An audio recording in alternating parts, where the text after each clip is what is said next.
Well, my name is Fruteland Jackson, and I'm a musician, an author, a storyteller, and an oral historian. I've been playing professionally for about 20 years. I play pre-war, post-war blues. I play Piedmont, Delta, ragtime styles. I'm a singer-songwriter. I'm a recording artist. 90% of my CDs are original materials, although I love the classics, and I did my apprenticeship on the classics. And I do programs called Blues in the Schools. The purpose of Blues in the Schools programs is to create a deeper appreciation and a greater awareness of one of America's great gifts to world culture, which is blues music. After 13 years, in 2010, I reached my 1 million student in Greensboro, North Carolina. So now I don't have to take general head counts anymore. I can just simply say over 1 million served. And I've probably lectured at every major university and high school and grammar school, certainly in the Midwest, but actually all over the world I've been. And I continue to go. In fact, in September I'm going to spend a week in Norway going through the school system, and I'll be in Fredericton, New Brunswick for a week going through the school system. So they send me to about 10 schools in the district. And I do these programs. Either I'm doing the programs as a artist residency, where I work with maybe 20 students. They keep notebooks, and we work every day, and I showcase them at the end of a 2-week period. Or I do lecture performances, which are informational, and I can reach a larger crowd. And I give examples of field hollers, work songs, and religious music. I take them through history from 1850 to modern day, and I give them examples of what country blues is, what the Piedmont style is, and ragtime, so that they have a general idea of what blues is, and not just some old guy sitting on a stump singing about his woman left him early in the morning. I play at festivals, community centers, nursing homes, anywhere they'll have me, and anything that'll keep me off what I call the plantation.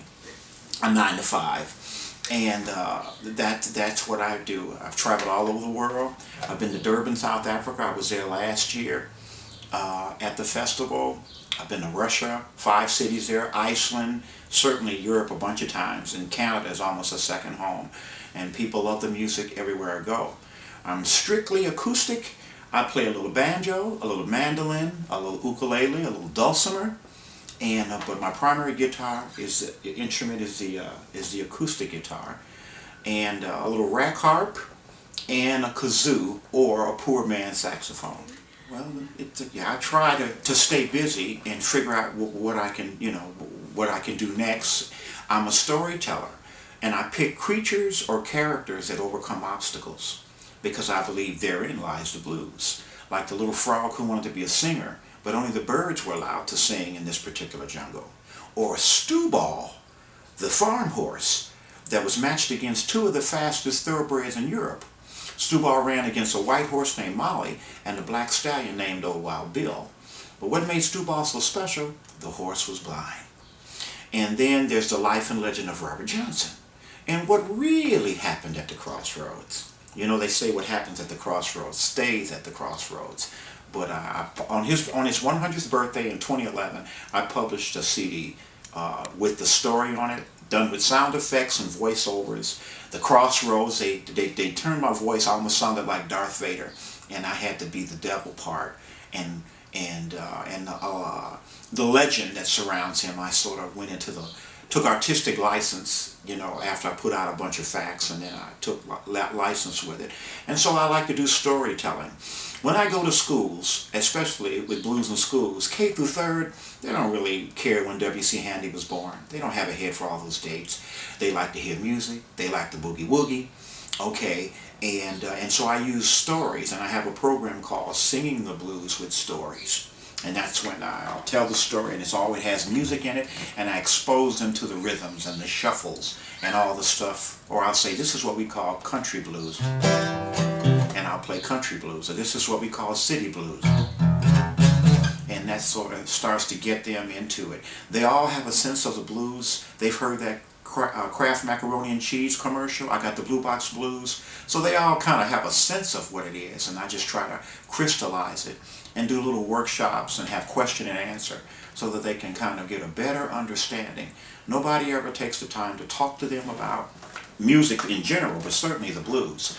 And so they really enjoy it, and these programs are popular everywhere.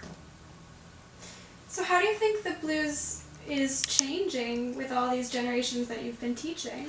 Well, it's evolving. The social conditions that produced the old blues is gone. Okay, and so the music will never sound like that again because because those conditions that created the music are not there anymore. Okay, people are free to go and do what they want. They don't have to hobo, okay, anymore. Things are just different. So the language has changed. Women don't wear aprons. Okay, they don't have to leave early in the morning. They can leave when they feel like it. They don't have to take trains. They can take a jet. So those old the words have changed. Things have changed. There's certain things that haven't. Hearts still get broken. People still have difficult and tough times. Okay, so that part will be the same. And then a younger generation brings their music with them. Like the Motown sound, I grew up on that. And at some point it does come out of my fingers whether I like it or not. I like classical music. Okay, it comes out of my fingers at some point in time. And then their music is going to come out along with the blues. Okay, so you may cover a Muddy Waters song and do it like he did it, but when it's time for them to play their music, you're going to hear it change. It'll be probably far more electric because I think acoustic is a calling these days. Okay, and most of the acoustic players are sort of the torch bearers. They keep the history, you know, they do the school programs. You find that among the acoustic players a lot, as opposed to the electric players. Okay, and so this is a calling. It'll always just be a small group of people who dare to starve, is the way I put it, and who will sit up and listen to those old scratched up 78s and try to figure out how do they do that and play the music. And but it is certainly changing, and the themes are changing. Okay, it's just a different world. I heard somebody sing a song about weave. Okay, you would never hear that, although in the St. Louis Blues, store-bought hair is a lyric in the line back in 1914. Okay, so that's something that's always been going on, but it has evolved now. Now they stitch it in, so things are changing. And again, primarily because the social conditions that made that music what it was in the 40s and 50s are not there. So you can't. It's hard. You can perform that song, but it's hard to sing it from the heart if you don't have that life experience. So what do you think then, makes a blues musician? Well, I guess passion, a love for the music, champion of the downtrodden, those who've been buked and scorned, someone who wants to transmit emotion, okay, and the blues has a purpose. I believe music serves us. Okay, if we want to feel romantic, we play a certain type of music. If we want to march, we play a certain type. When we grieve, we play a certain type of music because it creates an environment that helps us get through a process. And blues does the same thing. Okay, it lets us know that we're not alone, that someone has been where we're going, and that everything is going to be all right. And I think that comes from the blues. And I think the blues performer, when done properly, acts as an elder in a rite, R-I-T-E, rite. And his job is to invoke the spirit of the blues and unite all the participants. And whatever your personal blues may be, it doesn't even have to be a lyrical song. It can just be instrumental. But when done right, it allows people to, I'd say, exhale, or you hear cat calls, somebody will say, all right now, hey, because they begin to identify and you begin to touch certain little inner nerves. It's hard to really explain this because it's different for everybody, and but that's what gets us hooked into this. And we find that spot and we can sort of sit there and revel. And I think it's a healer. It's the poor man's psychologist, okay, because it allows you to express yourself at whatever it may be. And so a blues person is one who can find that spot. Now a lot of blues is entertaining. Okay, you get up and you dance, hey, hey, the blues is all right. But I always feel the blues best when it's done slow, a slow burner. You know, that's when I can get a sense, or they can tap a spot in me, okay, which happened when I was in Dallas. It doesn't, it's harder with young players because they don't have the life experience. You know, you might be a dynamite player at 21 and can do everything, play all the licks, but if you just left your mother's house, you can't talk to me about my woman because you don't have enough. You know, people, you have to be 50 or 60 is when people start really listening to you because you've got enough life experience to know what you're talking about. And then they can identify. And it doesn't take much, you know, where some electric players play 90 miles an hour, making facial contortions, triple pull-offs, but all it takes is one note, and if it's done right, you can feel it. And I think that's what a blues person does. If he can unite the participants. Sometimes you do it, it's perfect, and then sometimes, some nights it's just not there, but you know, that's what we struggle for. We try to find that spot where we stay out of it, and we just, it's between, and it's just something, to me that's the medicine that provides repose for the soul and serenity to a troubled mind. So what are some of the first blues songs that really, like, grabbed you, that, you know, really drew you to the blues? It was probably Muddy Waters, and it was probably Muddy Waters. Long Distance Call was one of them. If I go back further, my parents, this was their music. They brought the blues up, and Black Nights was a song that my daddy used to listen to, and Walking the Back Streets and Crying by Little Milton was another one. He played the grooves off that 45. And when we heard it, I didn't particularly care for the blues growing up. We used to call it I Woke Up This Morning music. And it was my parents' hi-fi at the time, and we couldn't mess with it. But when they left the house, we did. And we put on our Motown sound and the Miracles and Diana Ross. We listened to our music. But that music was in the background. On a holiday or 4th of July, we knew the house was going to be filled with blues. And I think the seeds were planted then. And my Uncle Woodrow gave me a guitar when I was 12. I didn't know the value of it. I broke the neck on it, tried to fix it with carpenter nails, didn't work. And I lost the guitar. I don't know whatever happened to it, but he was the first blues man that I ever saw. And I believe he imprinted me. Because one morning I got up and I heard him hollering in the front room. And I ran in the kitchen and says, "Mama, something's wrong with Uncle Woodrow. He's screaming." And she says, "He's fine." And she smiled, said, "He's having fun." Must have been 7 or 8.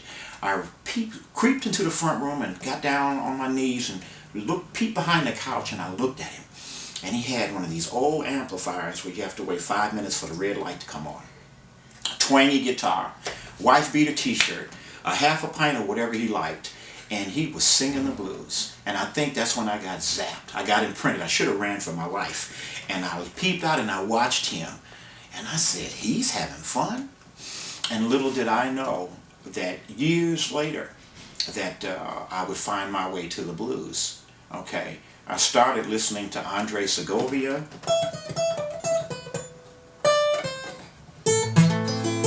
and then I liked Carlos Montoya, and who was a flamenco player,